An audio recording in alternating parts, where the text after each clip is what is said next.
नमस्कार विद्यार्थी मित्रांनो, अभ्यास मित्र परिवारामध्ये तुम्हा सर्वांचं खूप खूप स्वागत आहे।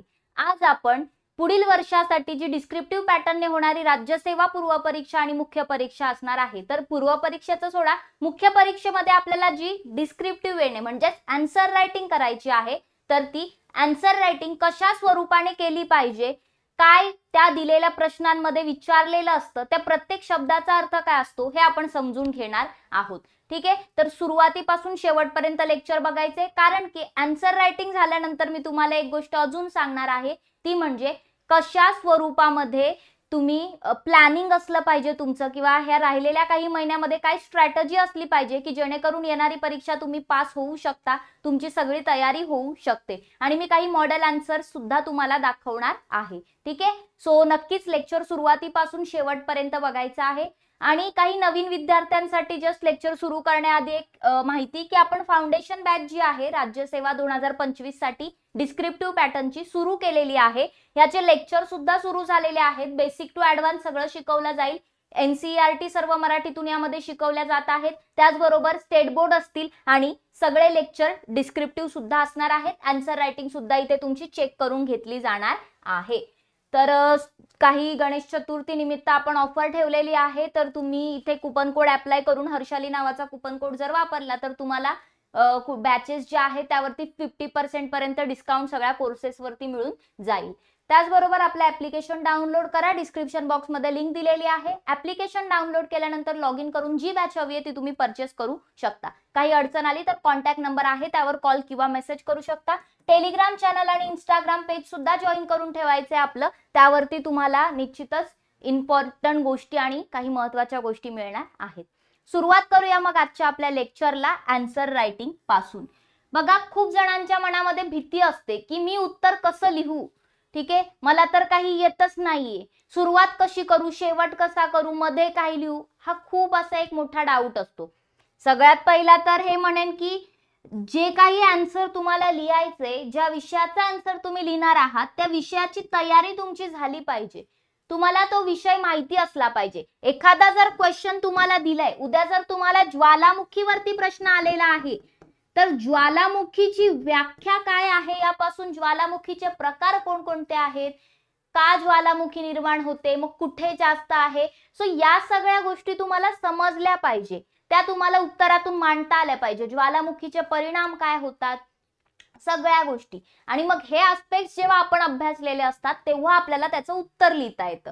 अगदी डे 1 पासून तुम्ही आन्सर रायटिंग नाही करायची। मी पण तुम्हाला असं नाही म्हणते की आज अभ्यास सुरू केला लगेच आज जेवढं वाचलं त्यावर उत्तर लिहा, नाही होत ते। ठीक आहे, थोड्या दिवस अभ्यास करा, त्यानंतर रिवाइज करा, आणि मग रिवाइज केल्यानंतर पीवायक्यू उचलून बघायचे, एखादा प्रश्न सोडून बघायचा काय येतंय। पहिल्या दिवशी तुम्हाला अजिबातच असं एकदम मॉडेल आन्सर नाही लिहिता येणार। ठीक आहे, डेफिनेटली तुम्ही पहिल्या दिवशी एक 3-4च लाईन लिहू शकता, चालेल, हरकत नाही। ठीक आहे, नेक्स्ट टाइम परत अटेम्प्ट करून बघा। तुमचं इन्फॉर्मेशन जेव्हा डोक्यात वाढली असेल तेव्हा तुमच्या उत्तरात पण ते दिसेल।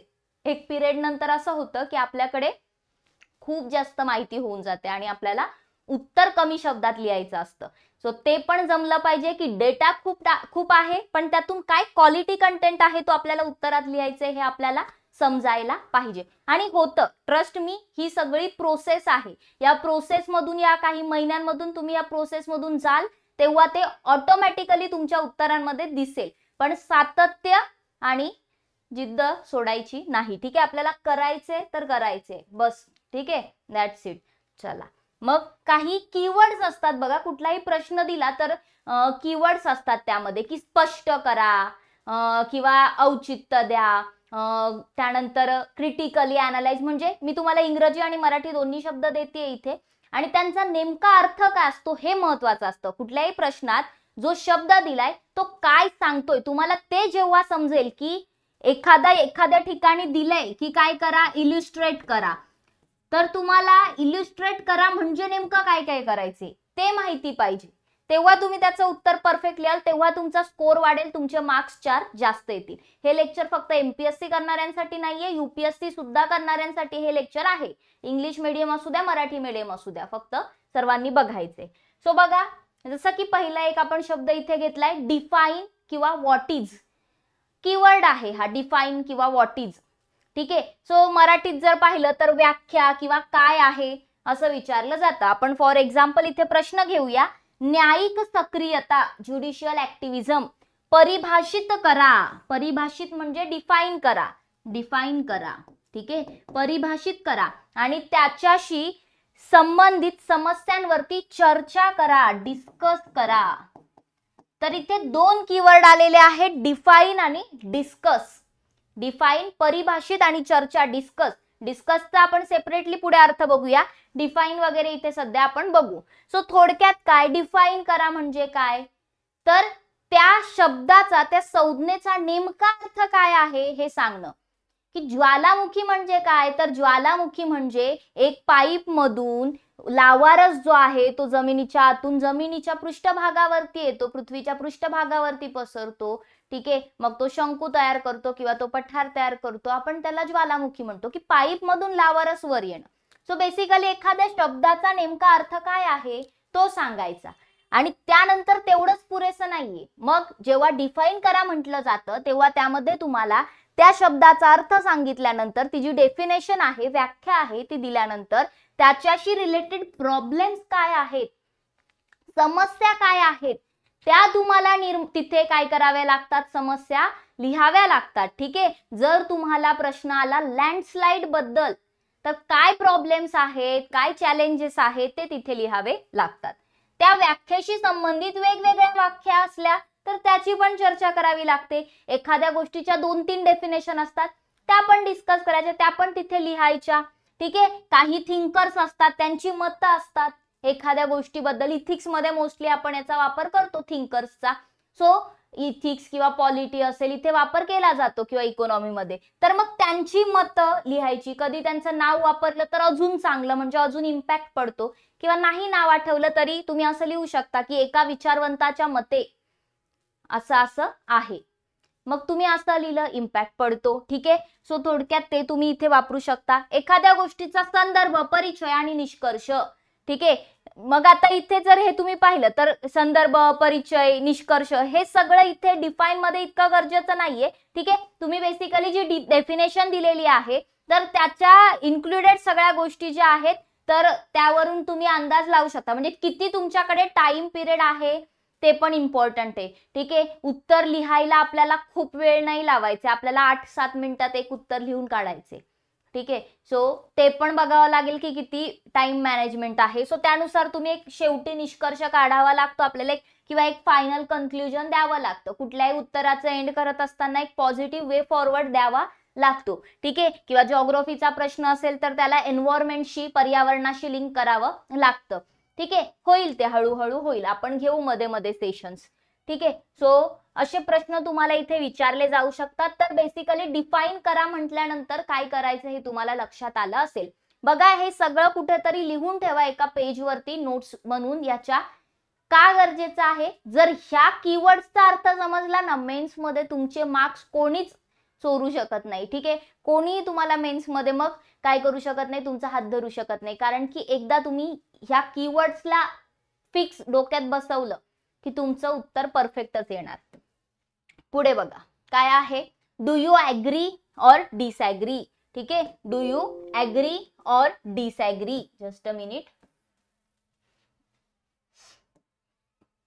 डू यू ऍग्री किंवा डू यू डिसऍग्री म्हणजे तुम्ही सहमत आहात का, बेसिकली हे विचारलं जातं. काय प्रश्न आहे, आर्थिक जागतिकीकरणामुळे जे ग्लोबलायझेशन झालेलं आहे त्यामुळे राष्ट्रांमधील विकासाची दरी कमी झालेली आहे.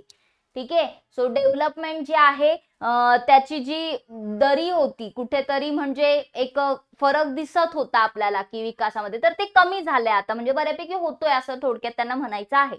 तर या मताशी तुम्ही सहमत आहात का, डू यू ऍग्री. मग आता इथे सहमत आहात का म्हटल्यानंतर तुम्हाला वाटलं की नाही मी असहमत आहे, तर लगेच नाही मी असहमत आहे कारण असं नाही लिहायचं. ठीक आहे, असं निगेटिव्ह नाही लिहायचं. तुम्ही एक अधिकारी बनणार आहात, तुमचं उत्तर हे बॅलन्स असलं पाहिजे. तुमचं कितीही एखाद्या गोष्टीशी न पटू द्या पण तुम्हाला बॅलन्स उत्तर द्यावं लागतं.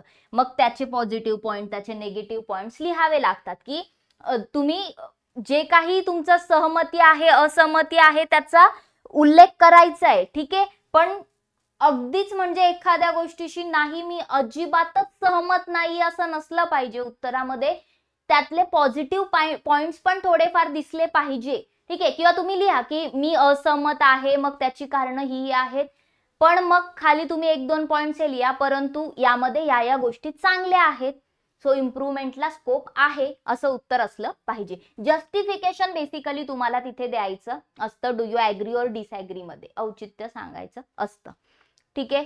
त्यानंतर नेक्स्ट वर्ड आहे कमेंट. जस्टिफाय, एखाद्या याच्यावरती कमेंट करा असं सांगितलं जातं, जस्टिफाय करायला सांगितलं जातं.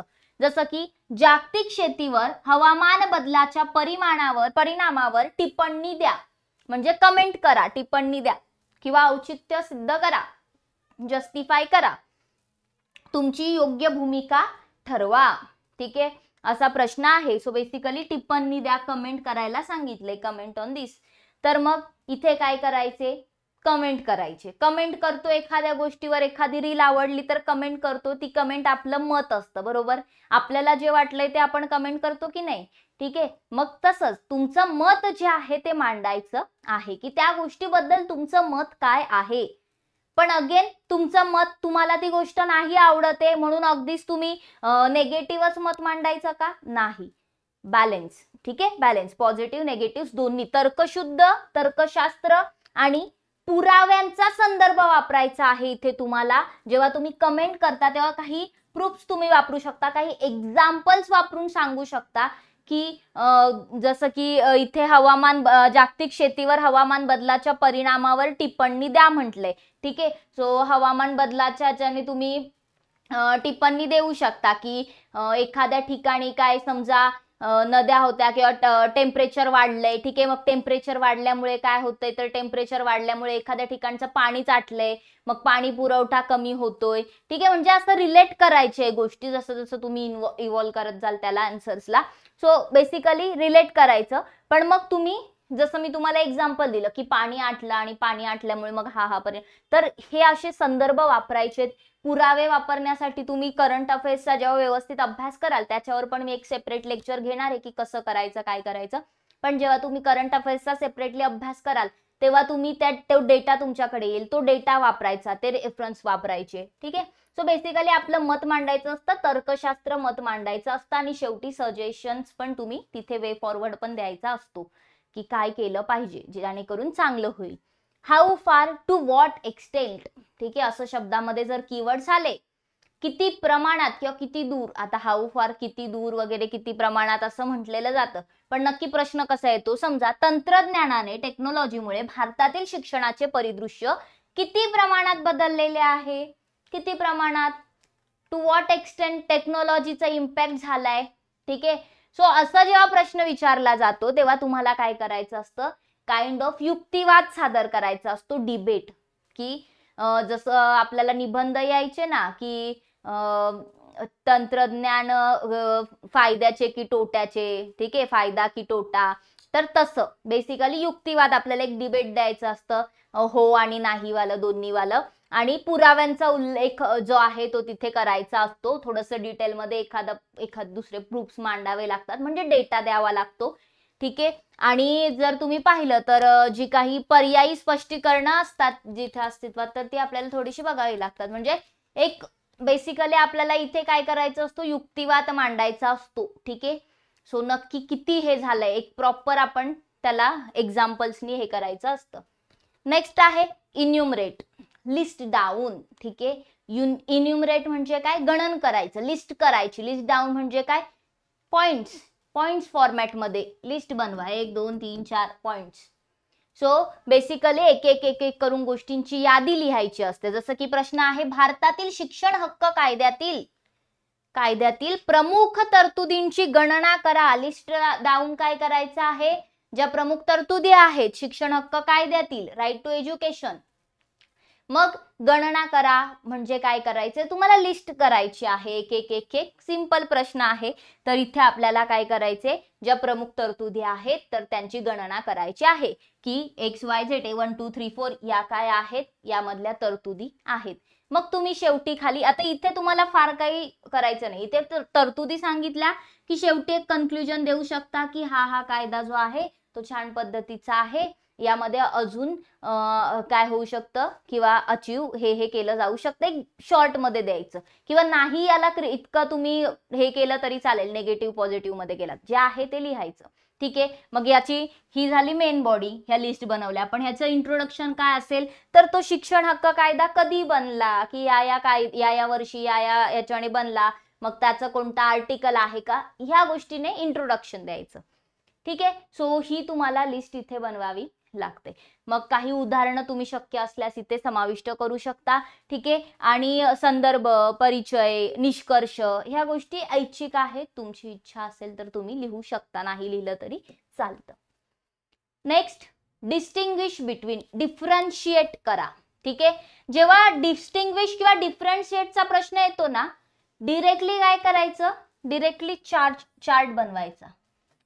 मी दाखवेल एक प्रश्न तुम्हाला शेवटी, ज्याचं उत्तर मी स्वतः लिहिलेलं आहे आणि एज्युकेटर्स कडून, म्हणजे मी जेव्हा अभ्यास करत होते तर मी माझ्या सरांकडून चेक पण करून घेतलं होतं. सो कसं लिहायचं काय ते तुम्हाला दाखवेल, म्हणजे मी माझे जे चांगले आन्सर्स आहेत तेच तुम्हाला दाखवेल डेफिनेटली. सो डिस्टिंग्विशचा जेव्हा प्रश्न येतो, असं कॉलम्स बनवले ना, असं बनवलं ना, फरक करा, तर जास्त छान वाटतं ते प्रेझेंटेशन. म्हणजे उत्तर चेक करणाऱ्याला पण चांगलं वाटतं, त्याला कम्पेअर करायला होतं आणि पटापट चेक केलं जातं, मार्क्स मिळतात. बघा, जो उत्तर वाचणारा असतो ना, त्याला एवढे सगळे पेपर वाचायचे असतात आणि उत्तर चेक करायचे असतात. तो सगळ्यांचे नाही वाचत. तो का वाचेल, त्याला काय गरज पडली. ठीक आहे, त्याचं काही मतलब नसतं त्याच्याशी. सो जो चेक करणारा असतो ना, त्याला जर छान दिसलं ना तर त्याला इंटरेस्ट येतो आणि तो वाचतो. मग त्या उत्तर चेक करणाऱ्याला तुम्हाला काय करायचे, स्वतःकडे अट्रॅक्ट करून. नाहीतर तो जनरल एव्हरेज मार्क्स सगळ्यांना मिळून जातात, की 10 मार्क्सचा प्रश्न असेल तर तुम्हाला एव्हरेज तो 4-5 मार्क देईल. पण तुम्हाला 7 मार्क मिळवायचे असतील ना त्यात, तर तुम्हाला त्या उत्तर वाचणाऱ्याला स्वतःकडे त्या उत्तराकडे अट्रॅक्ट करायचे. मग त्यासाठी अंडरलाईन करणं, डायग्राम्स काढणं, प्रेझेंटेशन्स बनवणं, चार्ट, ट्री डायग्राम हे जमलं पाहिजे. ठीक आहे, सो इथे तुलना करायची असते, थोडंसं कम्पेअर करायचं असतं आणि बेसिक इंट्रोडक्शन. आता जसं की इथे म्हटलंय, संसदीय आणि अध्यक्षीय सरकारच्या प्रकारांमध्ये फरक करा. मग काय आहे संसदीय प्रणाली आणि काय आहे अध्यक्षीय प्रणाली, हा मग एक्झाम्पल घ्याल तुम्ही, अमेरिका, भारत, मग तुम्ही लिहिणार. ठीक आहे, सो बेसिकली हे तुम्हाला जमलं पाहिजे. ठीक आहे, मग फरक, हे बेसिक मुद्दे. इथे काही तुम्हाला इतकं टीका टिप्पणी करायची वेळच येत नाही. ठीक आहे, ह्याला डिस्टिंग्विश म्हणतात. नेक्स्ट आहे कम्पेअर करा. कम्पेअर करा आणि कॉन्ट्रास्ट पण विचारलं जातं. कधी कधी तुलना करावी लागते किंवा कधी कधी कॉन्ट्रास्ट, विरोधाभास वगैरे आपल्याला करावा लागतो. मग जसं की प्रश्न होता, नेहरूकालीन आर्थिक धोरणांची उदारीकरणाच्या काळातील आर्थिक धोरणांशी तुलना आणि विरोधाभास सांगा, करा. ठीक आहे, सो नेहरूकालीन आर्थिक धोरणांची काय सांगितलेली आहे, कधी तुलना करायची आहे, उदारीकरणाच्या काळातील. ठीक आहे, लिबरलायझेशन जेव्हा झालं होतं त्या पिरियड मधील जे आर्थिक धोरण होते त्याच्याशी कम्पेअर करायचे. मग कंपॅरिझन मध्ये तुम्ही अगेन चार्ट बनवू शकता, कंपॅरिझन मध्ये चार्ट बनवू शकता आणि पाहिजे तर कॉन्ट्रास्ट पण तुम्ही चार्ट मध्येच लिहू शकता, की फरक काय आहे, विरोधाभास काय आहे. सो बेसिकली यामध्ये समानता आणि फरक दोन्ही करायचं असतं, आपल्याला ओळखायचं असतं. मग कॉन्ट्रास्ट करायचं असेल, कॉन्ट्रास्टिंग मध्ये काय होतं, फक्त फरकांसाठी तुलना करणं समाविष्ट आहे. म्हणजे काय, तर जो फरक आहे दोघांमधला, ठीक आहे, तर त्यामधला काय विरोधाभास आहे ते सांगणं असतं. आणि सर्व समानता सादर करू शकता आणि नंतर सर्व फरक, म्हणजे आधी तुम्ही काय करू शकता, एकतर या प्रश्नासाठी कम्पेअर आणि कॉन्ट्रास्ट मध्ये एकतर जे की सेम आहे, आधी तुम्ही काय लिहिलं की जे सारखं आहे, की नेहरूकालीन धोरण आणि उदारीकरणानंतरच्या धोरणांमध्ये साम्य, पुढीलपैकी गोष्टी साम्य आहेत किंवा पुढीलपैकी ज्या काही गोष्टी आहेत त्या सारख्याच आहेत, मग त्या लिहिल्या. त्यानंतर विरोधाभास काय आहे मग तो लिहिला, असंही चालेल. ठीक आहे, असंही चालेल. सो तुम्ही हे करू शकता, हे एक बेटर वे मानला जातो यामध्ये, की आधी साम्य लिहिलं नंतर फरक लिहिला. त्यानंतर तुम्ही एखाद्या पॉइंट्सवर जाऊ शकता. ठीक आहे, एखाद्या पॉइंटची म्हणजे एक एक पॉइंटला विचार करून घेऊ शकता, एक एक पॉइंट मध्ये सिमिलरिटी आणि फरक पण दाखवू शकता आणि नंतर दुसऱ्या पॉइंटसाठी मग तुम्ही फरक दाखवू शकता, की एक पॉइंट आहे त्या पॉइंट मधला साम्य काय आहे, मग तो पॉइंटची हेडिंग लिहिली. समजा आपण आर्थिक धोरणामध्ये एखादी गोष्ट घेतली, समजा कृषी रिलेटेड काही असेल तर मग आपण कृषी घेतलं आणि मग त्याच्यातला जो साम्य आहे तो लिहिला, त्याच्यातला फरक लिहिला, असंही चालेल. ठीक आहे, नेक्स्ट एलॅबोरेट करा. एलॅबोरेट करा म्हणजे विस्तृत करा, अजून एक्सप्लेन करा, विस्तृत करा सांगितलंय. याला अजून मोठं बनवून सांगा की अधिक तपशील माहिती देण्यासाठी अधिक माहिती प्रदान करा, उदाहरणे द्या, असा याचा अर्थ होतो. की जागतिक कृषी पद्धतीवर हवामान बदलाचा प्रभाव स्पष्ट करा. की अजून एक्स्ट्रा इन्फॉर्मेशन इथे तुम्हाला द्यावी लागणार आहे, अजून मुद्दे मांडावे लागतील, एक्झाम्पल्स द्यावे लागतील. ठीक आहे, मग सगळ्या गोष्टींना लिंक इथे करावं लागेल. Next, give an account of, हिशोब द्या वगैरे.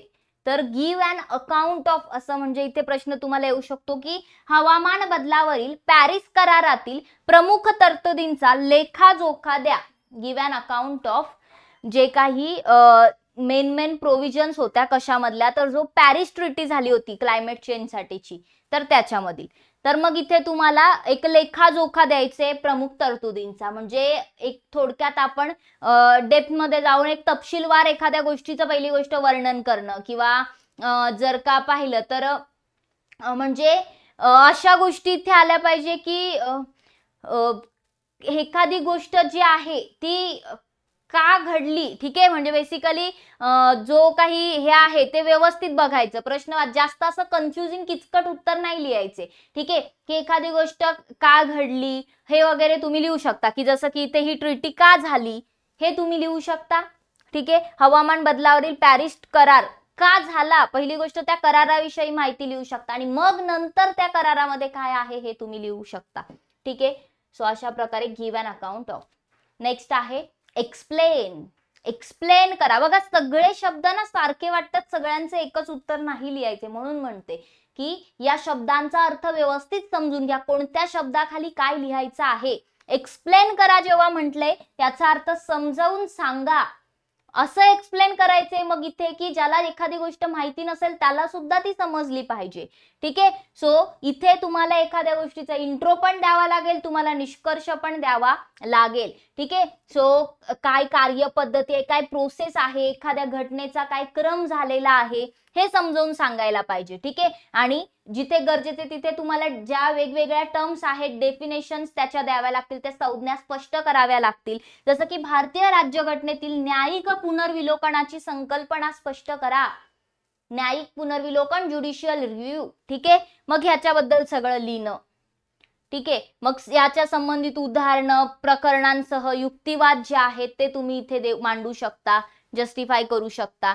ठीक आहे, सो इथे तुम्हाला मग इंट्रो अगेन की न्यायिक पुनर्विलोकनाचं तत्व भारतीय राज्यघटनेत कलम 13 मध्ये मांडलेलं आहे. तिथे दिसतं की काय लिहिलंय त्या कलमामध्ये ते तुम्ही सांगू शकता. ठीक आहे, म्हणजे अशा गोष्टी. नेक्स्ट, इलिस्ट्रेट करा. ठीक आहे, हे आय आहे इलिस्ट्रेट.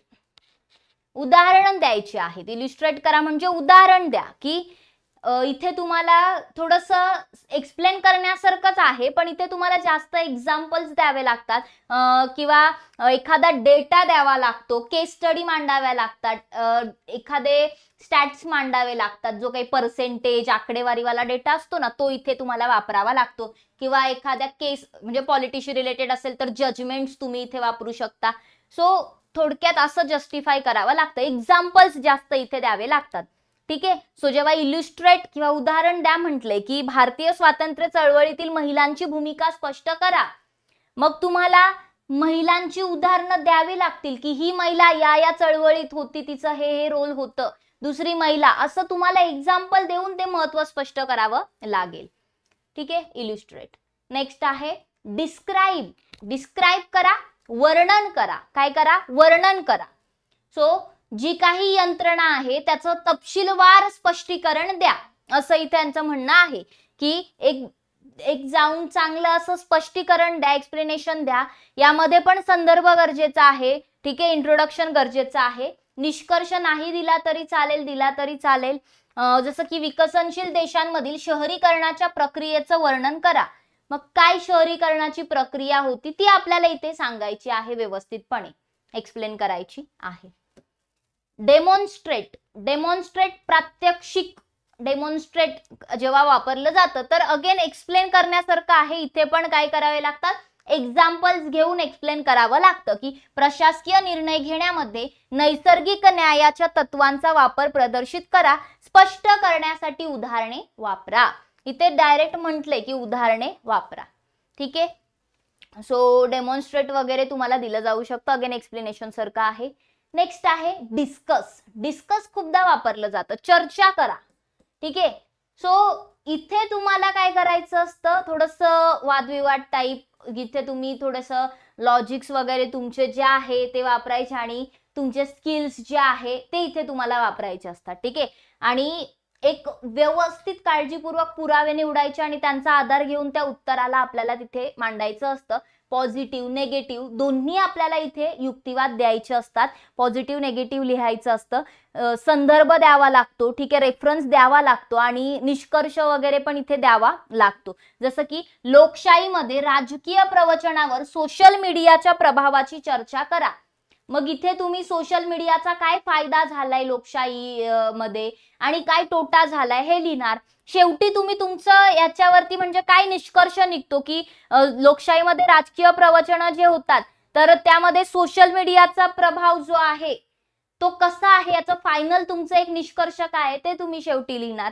सो हे इथे करावं लागतं. अनालाइज करा, विश्लेषण द्या.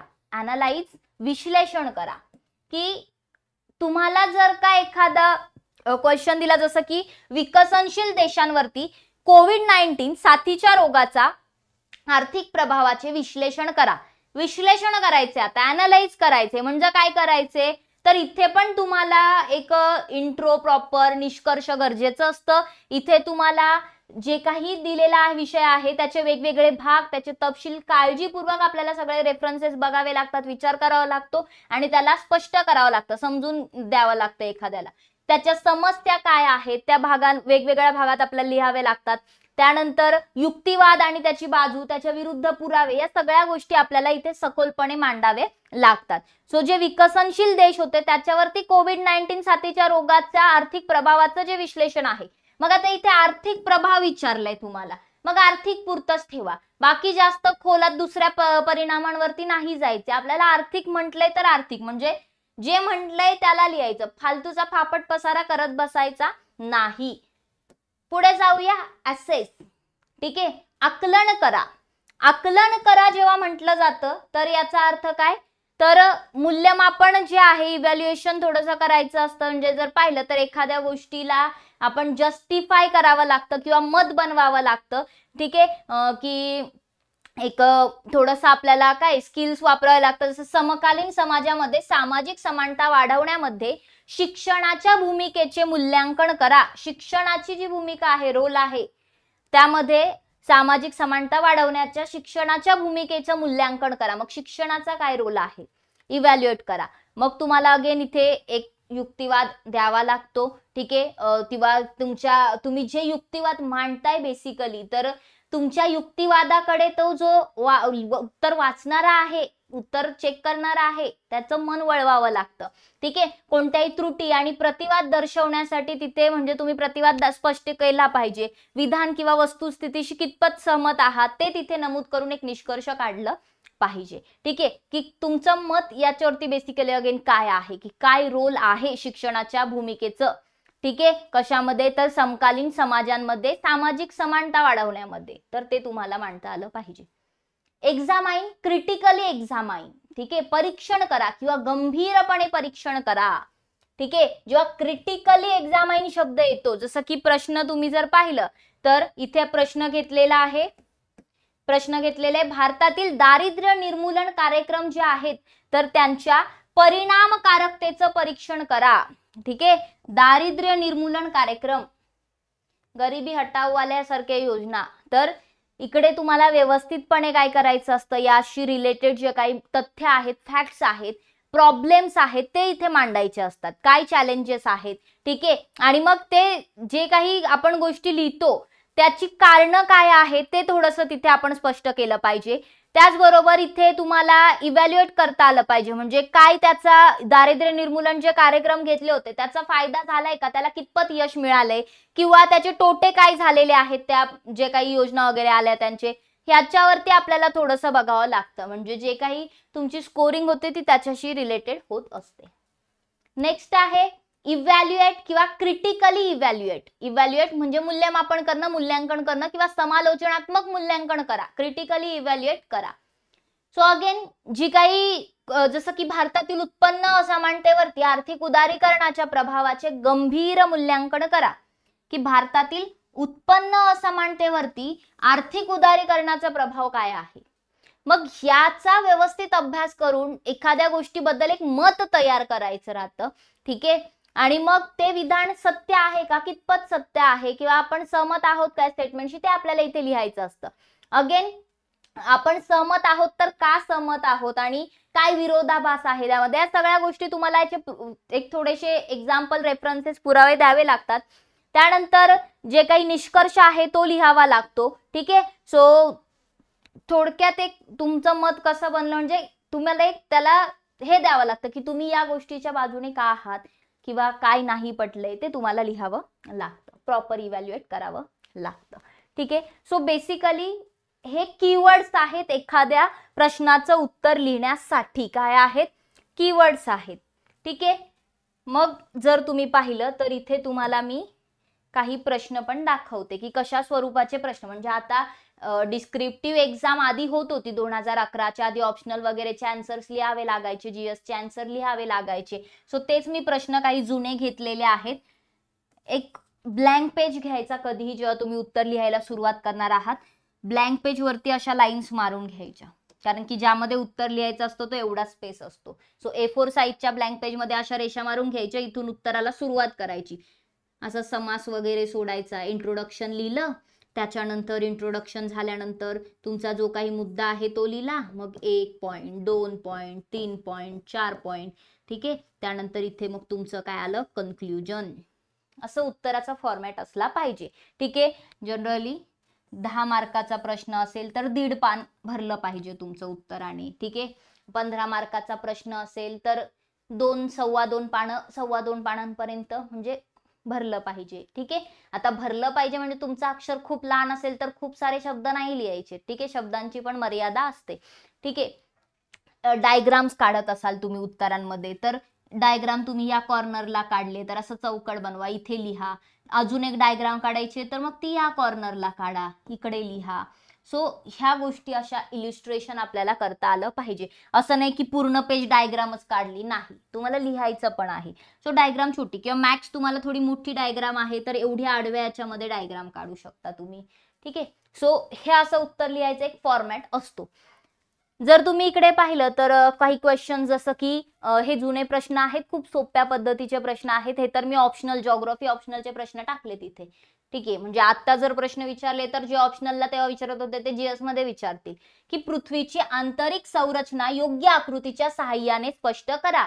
पृथ्वीची काय, एक्सप्लेन कीवर्ड काय आला, explain interior of the earth with suitable diagrams. आता इथे तर यांनी म्हटले की डायग्राम काढा, मग तुम्हाला ही डायग्राम काढता आली पाहिजे की इथे पृथ्वीचा गाभा आहे, इथे प्रावरण आहे, हे भूकवच आहे. मग त्यामध्ये सुद्धा भूकवचामध्ये सुद्धा सियाल सायमा आलं. ठीक आहे. त्यानंतर अप्पर मेंटल आणि लोअर मेंटल आलं. कोर मध्ये पण आउटर कोर इनर कोर आलं. मग त्याच्यामध्ये त्या ज्या विलकता आहेत, डिस्कंटिन्युटीज आहेत त्या लिहिता आल्या पाहिजे.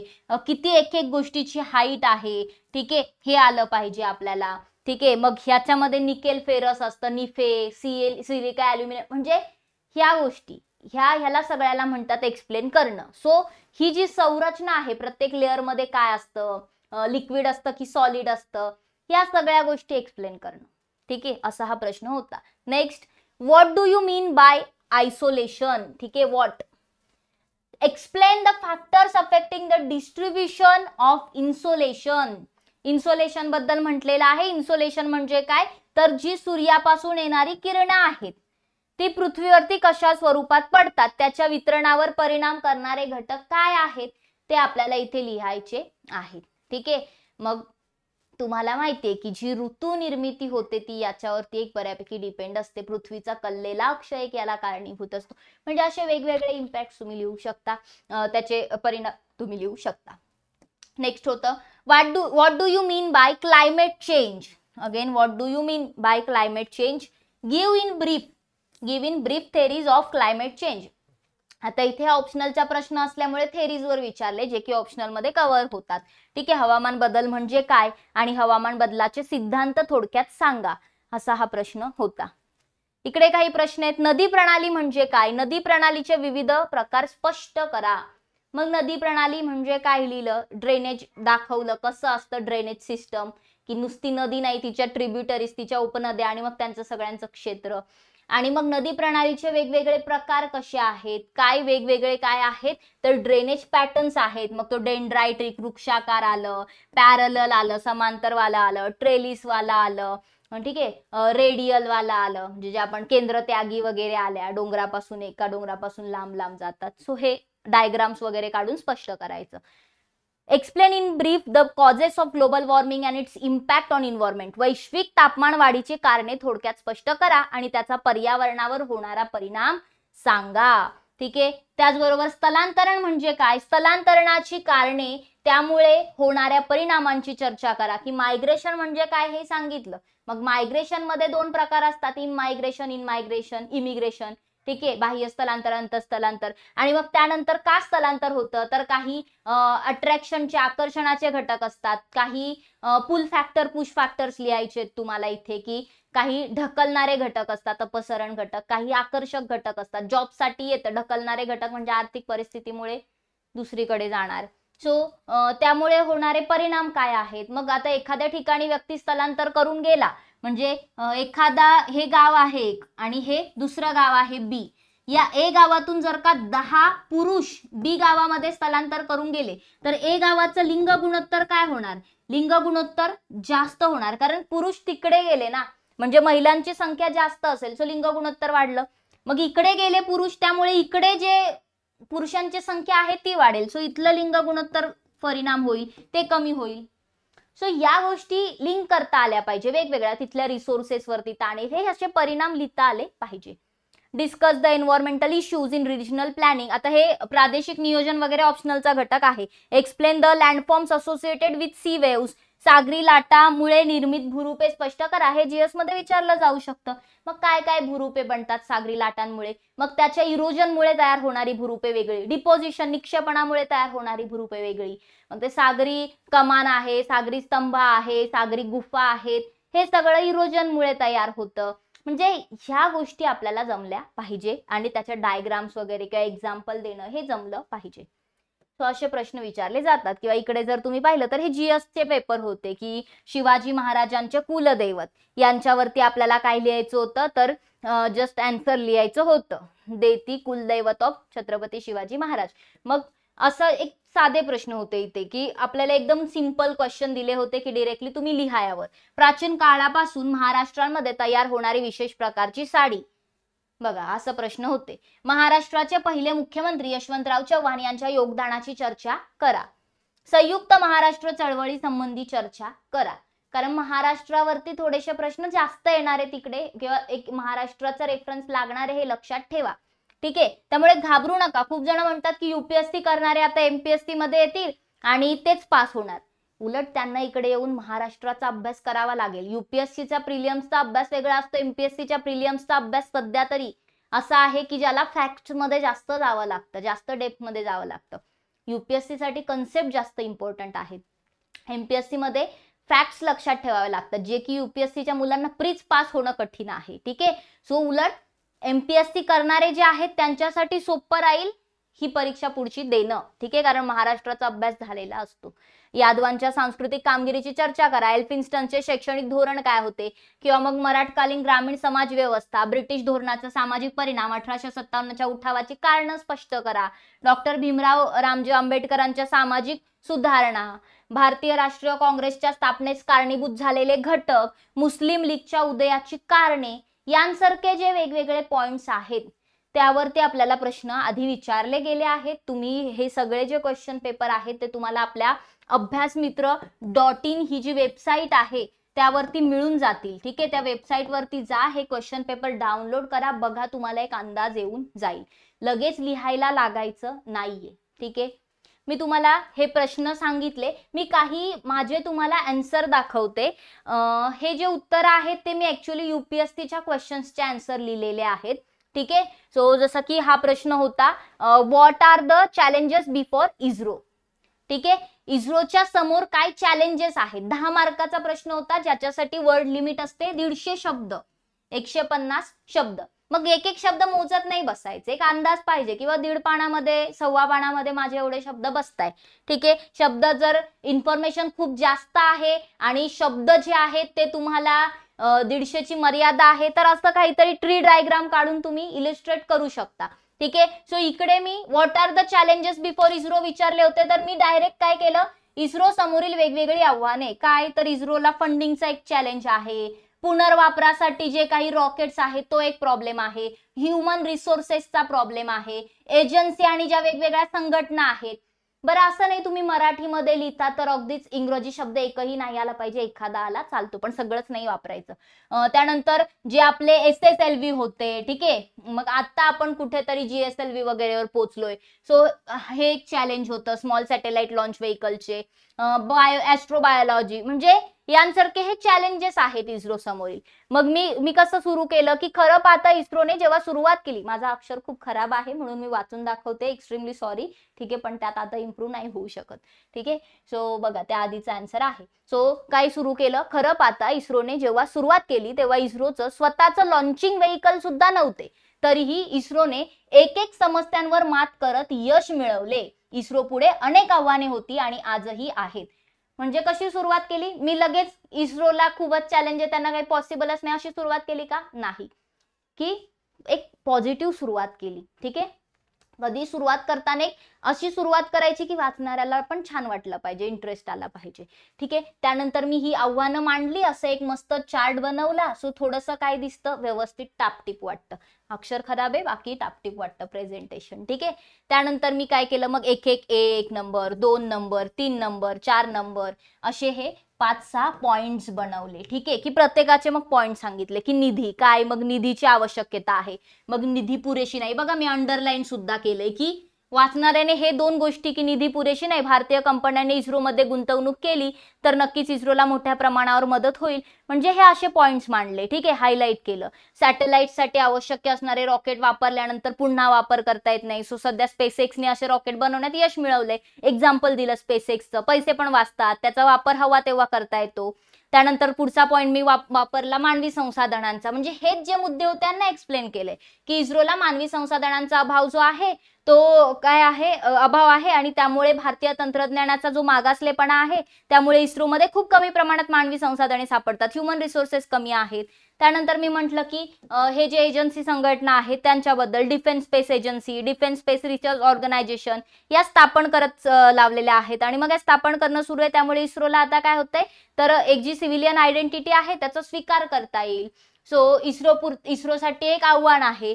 त्यानंतर स्मॉल सॅटेलाइट लॉन्चिंग व्हेकल, मग मी डेटा वापरला की 2019 पर्यंत हे जे स्मॉल सॅटेलाइट लॉन्चिंग व्हेकल होतं SSLV ते बनवणं इस्रोचं आव्हान होतं. आणि कारण जागतिक स्तरावरती 17,000 स्मॉल सॅटेलाइट लॉन्चिंग व्हेकल 2020 पर्यंत लॉन्च करायचे आहेत.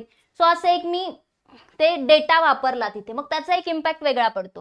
ठीक आहे. त्याचबरोबर ॲस्ट्रोबायोलॉजी हे इस्रो पुढचं भविष्यातील आव्हान आहे आणि त्याच्या आधारे ग्रहांवरील जे सजीव आहेत उत्क्रांती कशी झाली याची माहिती मिळवता येईल, त्यावर अभ्यास करता येईल. आणि मग मी पुढे शेवटी काय निष्कर्ष काढला, की सर्व आव्हानं इस्रो पुढे आहेत. इस्रो हळूहळू सर्व आव्हानावर मात करून मोठ्या प्रमाणात यश मिळवेल. डेफिनेटली याच्यात अजून 1-2 पॉईंट निष्कर्षामध्ये, कन्क्लुजन मध्ये टाकू शकतो आपण. इथे अजून काय करू शकतो, तर आता जर याचं उत्तर तुम्ही द्यायला गेलात तर तुम्ही इथे लिहू शकता की इतकं सगळं असताना पण आपण मंगळयान पाठवलेलं आहे PSLVच्या माध्यमातून. आपण चंद्रावरती, दक्षिण ध्रुवावरती उतरणारा पहिला आपलं ठरलेला आहे, भारत देश पहिला बनलेला आहे. सो असे एक्झाम्पल्स, आपले सक्सेसेस आपण यामध्ये लिहू शकतो आणि वे फॉरवर्ड देऊ शकतो. मग हा जो प्रश्न होता, हा प्रश्न मी सोडवल्यानंतर बघा मला गुड, व्हेरी गुड, एक्सिलंट, कारण की जो प्रश्न विचारलाय त्या प्रश्नाला धरून सगळ्या गोष्टी इथे व्यवस्थित मांडलेल्या आहेत. अजून इम्प्रूव्हमेंट खूप होऊ शकते, पण एक चांगला रिव्ह्यू आहे आणि असं नाही कोणीही चेक केलेला आहे, चांगल्या क्वालिफाईड टीचरने चेक केलेला हा क्वेश्चन आहे. सो हे आयडियल आन्सर आहे असं नाही म्हणू शकत, पण one of the model answer म्हणून तुम्ही याला एक लक्ष देऊ शकता. असाच एक प्रश्न जो होता तो distinguish between granite and basalt म्हटलेलं होतं की ग्रॅनाइट खडक आणि बसॉल्ट खडक जो आहे यांच्यामध्ये डिस्टिंग्विश करायचं होतं. तर मग हा जो फरक आपल्याला काढायचा होता, तर मी सरळ डिस्टिंग्विश म्हटल्यानंतर काय केलं की पहिल्यांदा एक इंट्रो दिला. ग्रॅनाइट आणि बेसॉल्ट खडक हे काय आहे, तर अग्निजन्य खडक आहेत. जे काही वितळलेला शिलारस असतो तो सॉलिडिफाय होतो, घनीकरण होतं आणि त्याच्या घनीकरणामुळे हे खडक तयार होतात. या खडकांना आपण प्रायमरी रॉक्स म्हणतो, प्राथमिक खडक देखील म्हणतो आणि यांना आपण पॅरेंट रॉक देखील म्हणतो. सो या खडकामधील फरक पुढील प्रमाणे आहे. मग सरळ ग्रॅनाइट बेसॉल्ट काय, तर अंतर्निर्मित अग्निजन्य खडक आहे ग्रॅनाइट, बेसॉल्ट हे बहिर्निर्मित अग्निजन्य खडक आहे. शिलारसाबरोबर ग्रॅनाइट बाहेर येत नाही, अंतर्भागात तयार होतात. बेसॉल्ट पृष्ठभागावरती येऊन थंड होतं. ग्रॅनाइटचे स्फटिक मोठे असतात, बेसॉल्टचे स्फटिक लहान असतात. क्रिस्टल्स ग्रॅनाइट टणक खडक असतात, बेसॉल्ट मृदू खडक असतात. ग्रॅनाइट मध्ये सिलिकाचं प्रमाण जास्त असतं, किती 65% पेक्षा जास्त असतं. बेसॉल्ट मध्ये 45% पेक्षा कमी असतं. ग्रॅनाइट आम्लधर्मी असतात, बेसॉल्ट अल्कधर्मी असतात. ग्रॅनाइटचं प्रमाण पृथ्वीच्या अंतर्भागात असलेल्या सियाल मध्ये सापडतं आणि बेसॉल्ट हे पृथ्वीच्या क्रस्ट मध्ये भूकवचामध्ये सापडतं. ग्रॅनाइट मध्ये फेल्डस्पारचं प्रमाण खूप कमी असतं, बेसॉल्ट मध्ये जास्त असतं. ग्रॅनाइट मध्ये बुरसट रंगाचे, पांढऱ्या बुरसट रंगाचे खडक असतात, बेसॉल्ट मध्ये काळसर रंगाचे खडक असतात.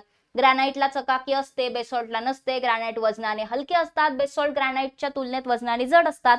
बांधकामासाठी ग्रॅनाइटचा वापर करतात कारण हलकं असतं म्हणून. त्यानंतर बघा मी 15 फरक लिहिलेले आहेत, कारण की हा जो प्रश्न होता तो 10 मार्कालाच होता, म्हणून 10 फरक लिहिले असते तरी चाललं असतं, पण फरक लिहिलाय सो थोडस मी 15 फरक इथे लिहिले आणि ज्यामध्ये मग वेगवेगळे हे दिले, सगळं काही लिहिलं. व्हेरी गुड, रिव्ह्यू मिळालेला आहे, व्हेरी गुड म्हणून. सो असं तुम्ही लिहिल्यानंतर वाचणाऱ्याला इंटरेस्ट होतो. अजून यामध्ये मी एक गोष्ट कमी केली की मी हायलाइट नाही केली. आता जे खाली अंडरलाईन केलंय त्याला अंडरलाईन असं जर या उत्तरात केलं तर अजून बेस्ट, एक्सलंट बनून जाईल हे उत्तर. ठीक आहे, म्हणजे अंडरलाईन पण करायचं, कारण की वाचणारा वाचेल पण आता सगळे मुद्दे नाही वाचत बसणार. सो तुम्ही अंडरलाईन केलं तर अजून त्याच्यासाठी सोपं जातं. ठीक आहे, सो अशी उत्तरं लिहायची आहेत. त्यानंतर हा प्रश्न बघा, हा प्रश्न होता डिस्टिंग्विश बिटवीन, ते बघा माझं नाव पण आहे म्हणजे दुसऱ्या कोणाची उत्तरं नाहीत, खरंच माझे आन्सर्स आहेत. So distinguish between various types of seismic waves. Seismic waves म्हणजे ज्या भूकंप लहरी आहेत त्यांच्याबद्दल काय करायचं होतं, तर डिस्टिंग्विश करायचं होतं. आता इथे मी चार्ट नाही केला डिफरन्स बनवायचे म्हणून, कारण मला इथे डायग्राम्स वगैरे पण काढायच्या होत्या. इथे तुम्ही डिस्टिंग्विश करताना चार्ट पण बनवू शकता, असं टेबल फॉर्मॅट मध्ये पण लिहू शकता किंवा असंही लिहू शकता.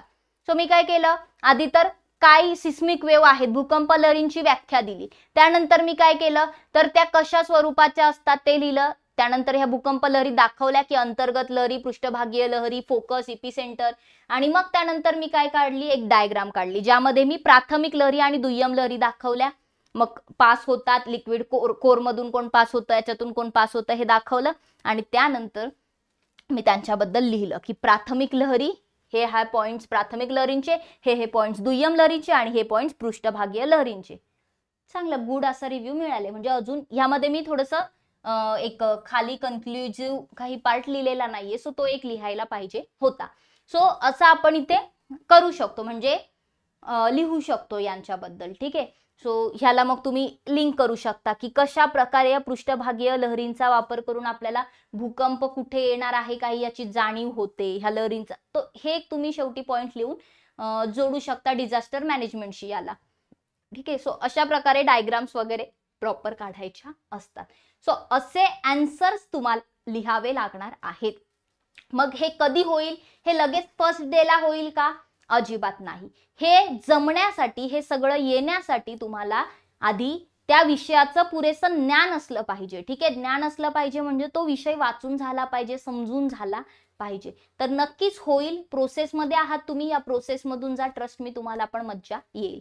आणि नक्कीच जे काही उत्तरं तुम्ही लिहिणार आहात, तुम्हाला जर वाटत असेल तुमचे आन्सर्स चेक करून दिले पाहिजेत, तर आपली फाउंडेशन बॅच आहे ज्यामध्ये फक्त उत्तरच चेक करून नाही दिली जाणार आहेत, वेळोवेळी टेस्ट होतील, लेक्चर्स असतील basic to advance, NCERT, state board, NCERT सगळे मराठीतून शिकवले जातील.